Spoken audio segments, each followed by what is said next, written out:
ইলিয়াস ভাইয়ের ব্যাপারে কী যে বলবো, মাঝে মাঝে আমি তাই ভেবে পাই না। এত বছর ধরে কাহিনী শুনতে শুনতে বুড়ি হয়ে গেলাম, এখন শুনতেছি সেইটা রূপকথা গল্পের মতো মিশা। ওমা, এটা কোনো কথা? এটা কথা হইল 30 লাখ একবারে 3 লাখে এসে গেল। শেয়ারের পতনও তো এমনি হয় না। মেজর ডালিম স্যার, কী যে বলবো আপনাকে বুঝে পারতেছি না। এত দিন এত কথা হজম রাখলেন কেমনে করে? শেখ মুজিবুর সাহেবকে তো জাতির পিতা কখনো ভাবিনি, তবে খুব সাধ জাগতেছে জাতির ভিলেন বাবার জন্য।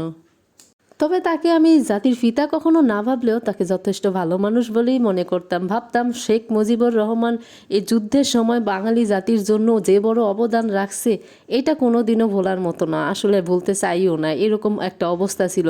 কিন্তু এখন যেটা শুনলাম সেটা তো পুরোপুরি মিথ্যা, মানে পুরোপুরি উল্টা।